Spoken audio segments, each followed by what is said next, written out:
Oke, kita masuk ke pembahasan yang pertama, yaitu tentang gamifikasi yang menggunakan Little Big Planet 2. Game ini dipilih karena game ini telah menerima beberapa penghargaan karena desainnya yang inovatif dan sangat artistik, sehingga sangat menarik nih untuk diuji coba untuk dimainkan oleh para pengguna.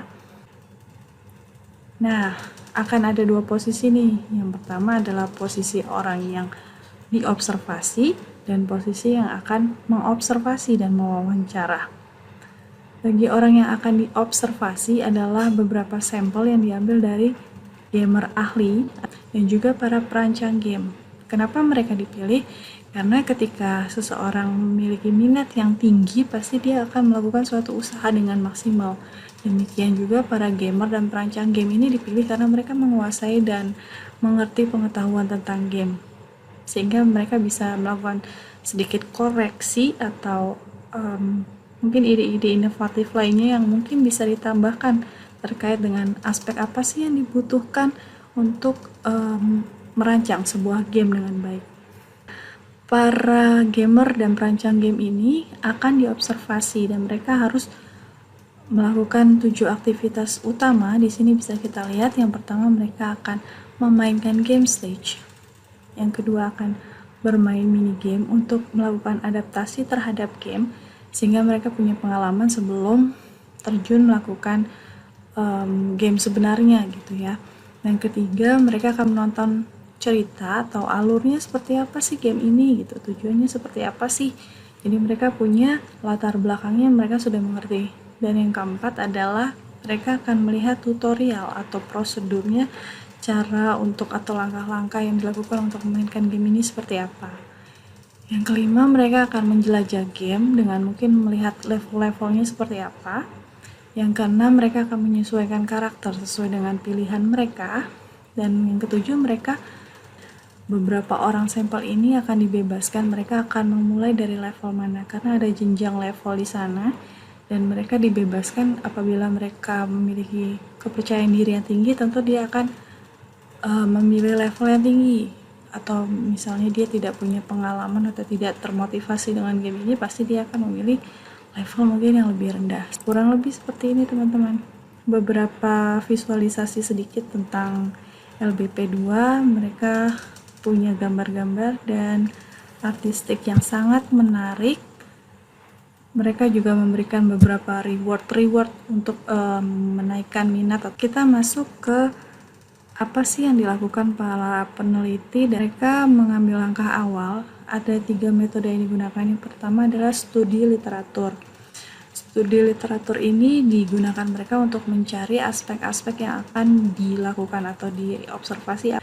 Jadi ada 3 aspek utama. Yang pertama, mereka akan bertanya tentang desain game kepada para sampel atau para pemain tadi. Yang kedua adalah elemen-elemen di dalam game itu sendiri. Dan yang terakhir adalah pengalaman mereka dalam bermain LBP2. 3 aspek ini akan dilakukan observasi dan wawancara dengan beberapa pertanyaan tertentu. Baik, yang kedua adalah metode observasi. Di sini mereka akan melakukan observasi kurang lebih 20 menit dan melihat mikro ekspresi mereka seperti apa sih gitu. Saat mereka tertarik, tentunya mereka akan fokus untuk bermain dan mungkin posisi duduk mereka akan lebih maju ke depan karena sangat minat gitu ya. Kalau misalnya mereka mungkin demotivasi atau mereka tidak tertarik dengan genre game puzzle ini, mereka mungkin akan lebih mundur ke belakang gitu. Jadi mereka akan dilakukan observasi terkait dengan gerak tubuh mereka maupun emosi yang muncul dari mimik muka mereka, seperti itu. Oke. Metode yang terakhir yang digunakan adalah metode wawancara. Mereka akan diwawancarai sebelum maupun sesudah melakukan permainan game. Mungkin terkait dengan preferensi mereka, apa sih game yang menarik itu seperti apa, hal-hal seperti itu. Dan setelah bermain mereka akan juga diwawancara. Maksud dari wawancara setelah permainan ini adalah untuk memperdalam apakah hasil observasi yang dilakukan para peneliti dan psikolog ini benar atau tidak, seperti itu, seperti wawancara konfirmasi, dan juga menggali bagaimana sih pengalaman mereka bermain, apakah menyenangkan ataukah membosankan dan lain sebagainya. Kurang lebih sekitar 45 menit. Baik, ini adalah aspek yang akan diukur, yaitu yang pertama aspek kognitif terkait dengan bagaimana sih mereka kecepatan berpikir atau merespon suatu tantangan, misalnya tantangan dalam game, apakah dia cepat atau lambat nih waktu memutuskan mungkin mengambil langkah atau mengatur strategi, seperti itu ya. Apabila misalnya kita bisa lihat nih, kalau berpikir cepat itu biasanya dia berdasarkan intuisi, seperti itu ya. Mungkin dia emosional gitu saat menentukan langkah-langkahnya, atau dia terburu-buru, dan bisa diobservasi nih langkah yang dia lakukan nih dalam mengambil suatu keputusan yang cepat, apakah berhasil atau tidak gitu. Ini menjadi catatan, salah satu catatan para observer atau para peneliti dan psikolog. Dan yang kedua, kita bisa melihat individunya apabila dia merespon suatu tindakan dengan lambat, dia bisa diobservasi dan juga bisa diwawancara ya. Ditanyakan apakah tindakan yang dilakukan itu berhasil atau tidak. Terus ada nggak sih dia mendalami suatu mungkin langkah-langkah strategi yang harus dilakukan, seperti itu. Karena ada mungkin beberapa orang yang sengaja kalah gitu untuk melihat pola permainan itu seperti apa gitu. Di sini kan dia adalah tipe orang yang lambat memutuskan, bukan berarti dia lambat dalam berpikir, tapi dia mendalami informasi yang ada untuk mencari pola dan mungkin meminimalisir resiko untuk kalah dalam game tersebut. Proses manusia berpikir itu ada beberapa tahap. Yang pertama adalah mengenali informasi. Setelah dia mengenali informasi, dia akan paham kondisinya seperti apa. Dia bisa beradaptasi nih. Ketika dia sudah mulai beradaptasi, dia bisa mengatur rencana, mengatur langkah strategi yang harus dibuat seperti apa untuk menghadapi tantangan tersebut. Dan setelah itu dia akan melakukan implementasi atau tindakan. Selanjutnya setelah dia akan melakukan suatu tindakan, mungkin dia akan melakukan evaluasi nih. Evaluasi ini akan dilakukan melalui proses wawancara yang kedua ya. Di wawancara kedua ini si gamer bisa mengevaluasi atas hasil permainan yang dia buat, apakah strategi yang dia buat waktu itu berhasil atau tidak, dan apa sih yang sebenarnya atau seharusnya dia lakukan. Itu bisa dikomunikasikan kepada pewawancara. Baik, aspek yang kedua bisa kita lihat adalah aspek afektif. Afektif ini terkait dengan emosi. Jadi baik aspek kognitif dan afektif itu berada di otak manusia ya. Di otak manusia, ketika faktor aspek kognitif ini terkait dengan cara berpikir, afektif ini adalah bagaimana otak manusia itu merespon emosi yang ditangkap dari otak melalui panca indera mereka. Oke, bisa kita lihat di sini akan ada sampel, yaitu gamer dan perancang game. Mereka akan diberikan waktu untuk bermain Little Big Planet 2 kurang lebih 20 menit tadi, dan observer akan melihat apakah selama mereka bermain mereka menampilkan ekspresi bahagiakah, atau mungkin saat bermain mereka sedih karena mungkin tidak sesuai harapan mereka genre gamenya, atau mungkin langkah strategi yang mereka ambil adalah salah. Ada juga ekspresi yang ditampilkan misalnya marah karena sudah berkali-kali mengatur strategi tapi kalah, atau saat buru-buru ternyata keputusan yang dilakukan salah. Dan juga banyak ekspresi lain yang bisa diobservasi oleh peneliti dan para psikolog. Oke, setelah dilihat hasilnya, ada beberapa analisa yang disimpulkan. Yang pertama, ketika membangun sebuah game harus melihat preferensinya seperti apa. Maksudnya apa di sini adalah saat melakukan suatu uji coba kepada suatu penelitian, harus dilihat orang yang ikut terlibat adalah orang yang benar-benar mengerti tentang inti dari apa yang akan dilakukan, dan adalah mungkin orang yang ahli. Di sini mereka sudah tepat karena memilih gamer dan perancang game yang menguasai dan punya pengalaman dalam bermain game maupun merancang sebuah game. Lalu ada pun yang harus dilakukan adalah melihat kemampuan gitu. Mereka bisa membuka level yang berbeda. Jadi setiap orang pasti punya kemampuan yang berbeda-beda. Akan lebih baik apabila mereka bisa memilih nih kemampuannya disesuaikan dengan minat mereka gitu ya. Jadi diberi kebebasan untuk memilih level 1 kah atau level 2 kah atau level yang susah. Di sini bisa kita lihat nih ada beberapa tahapan seperti simple logic, advanced logic, itu ada beberapa tahapan logika yang bisa mereka pilih sesuai dengan kemampuan mereka. Yang kedua adalah poinnya adalah terkait dengan tantangan. Jadi ketika suatu permainan diberikan suatu tantangan, itu akan menarik motivasi mereka untuk bermain, apalagi ditambahkan dengan reward. Apabila ada reward akan menambah motivasi seseorang.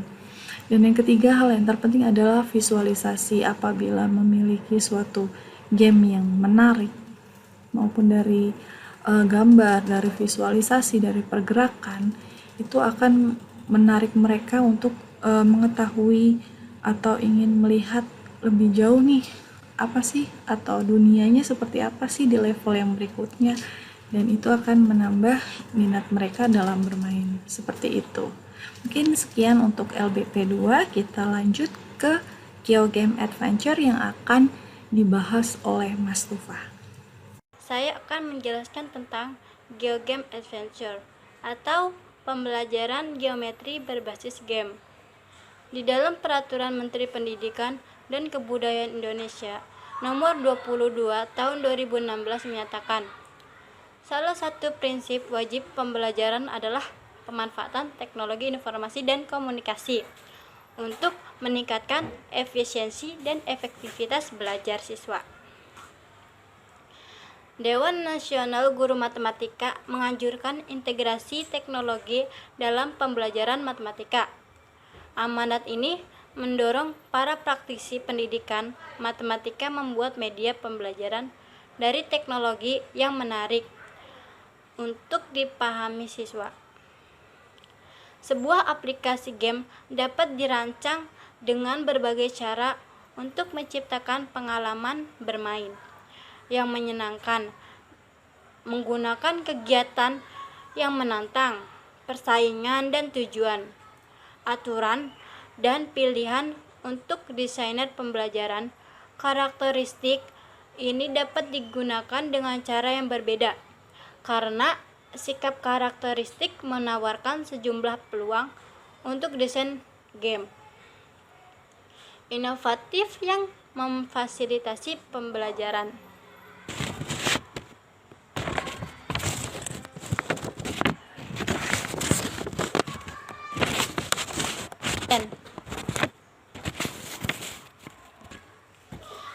Siswa mampu membedakan contoh dan bukan contoh dengan capaian 98,48% dan mampu menerapkan konsep dalam algoritma dengan capaian 80,45%. Hasil dari pengukuran minat belajar dalam aspek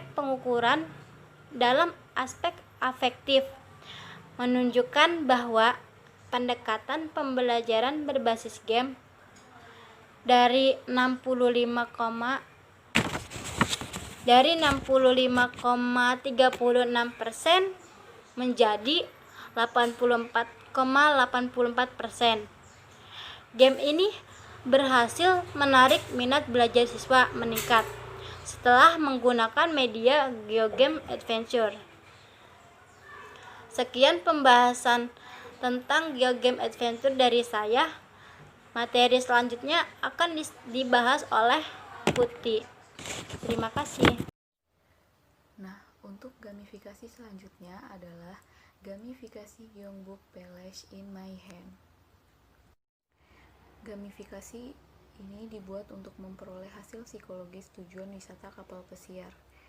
Jika kedua pembahasan sebelumnya, koneksi afektif atau emosi hanya diukur dari tingkat motivasi dan ekspresi, maka gamifikasi ini lebih membuktikan ada tidaknya hubungan dari aspek afektif seperti kenikmatan, proses pengalaman yang memuaskan, serta loyalitas.